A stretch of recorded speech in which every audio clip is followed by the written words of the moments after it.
قرطبی دې ځای کې ذکر کړی دی چې الله تعالی د ټولو انسانانو د نبی علیہ السلام او د نور انسانانو په منځ کې ځنې سيزونه برابر کړي دي. یو پاغه کې موت دی چې مرګ په ټولو باندې راځي، په ټولو باندې راځي. په دې د ټولو عالمانو اتفاق دی، اتفاقی خبرې خېږي.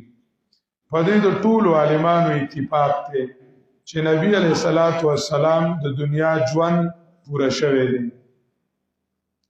چې الله ولکم ژوند د دنیا ورکړو هغه پوره کړی دی.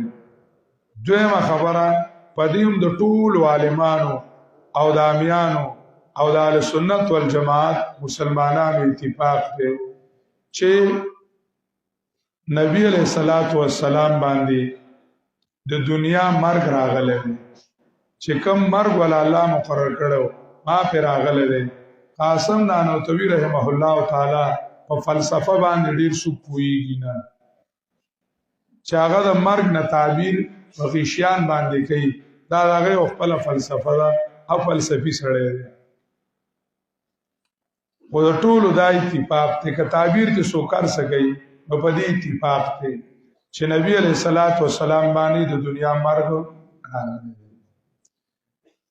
درېمه خبره په دې هم د ټولو خلقو اتفاق ته چې په نبی علیہ السلام جنازه شوې ده او نبی علیہ السلام په قبر کې خښ کړی شوی دی،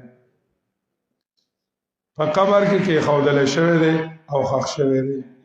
دا اتفاقی خبره. څلورمه خبره د ټولو اتفاقی ده، هغه هم دا ده چې نبی علیہ الصلوۃ والسلام پس د مرګ نه ژوند دی. د ټولو عالمانو په دې باندې اتفاق دی، ټولو عالمانو په دې اتفاق دی چې نبی علیہ الصلوۃ والسلام پس د مرګ نه سره ژوند دی. پنځمه خبره د ټولو عالمانو په دې اتفاق دی چې نبی علیہ السلام پس د مرګ نه ژوند دی. خو د نبی علیہ السلام ژوند زموږ د دې دنیا د ژوند په شان کې نه دی، چې دا موږ څنګه په دنیا کې ګرځو او راګرځو نو داسې ژوند په دې قبر کې نه دی. په دې د ټولو اتفاق ته حتی چې صاحب د تشویش الصدور هم ویلي دي، تسکین الصدور د تشویش الصدور هغه کې دا خبره شته چې نبی علیہ الصلوۃ والسلام هغه چې کم دنو په دې قبر مبارک کې داسې نه دی ژوند دی لکه څنګه چې موږ د دنیا کې د دې ځمکې د پاسه سویو. لو کان حیا فی الذریح حیاته قبل الممات بغیر ما فرقانی ما کان تحت الارض بل من فوقها والله هذه سنت الرحمن. دا چې کمنو حافظ لیکلی دی، حافظ ابن قیم، چې کدم قبر کې داسې ژوند دی وي لکه څنګه چې موږ بره ژوند دیو بغیر د فرق نه، بغیر د فرق نه، بغیر د فرق نه داسې چې کمنو ژوند دی نو بیا به د ځمکې د پاسه وي او لاندې به نه وي، بیا به د ځمکې د پاسه وي لاندې به. دا خبرې ټول اتفاقی خبرې دي، دې کې د هیچا شک نشته، دا اصولي خبرې دي. دې کې څوک یو نه مانی هغه د اهل سنت والجماعت نه خارج دي. دا اتفاقی خبرې دي. بل یو خبره هغه چې کم نه ده چې د نبی علیہ الصلوۃ والسلام د پس د مرګ نه ژوندون ډیر اعلی، ډیر ارفع، ډیر مزیدار، د دنیا د ژوند نه ښکلی ژوند، د دنیا د ژوند نه ښکلی ژوند. په دې د ټول اتفاق دی چې په داسې ژوند نبی علیہ السلام سره. یوه خبره هغه چې کم دنو دا ده چې نبی علیہ الصلوۃ والسلام د قبر مبارک د بدن مبارک ته د هغه نعمتونو او د هغه ژوند احساس کیږي او کنه کیږي. دا هغه ژوند احساس دې ته کیږي کنه کیږي. په دې هم د ټول عالمانو اتفاق ته چې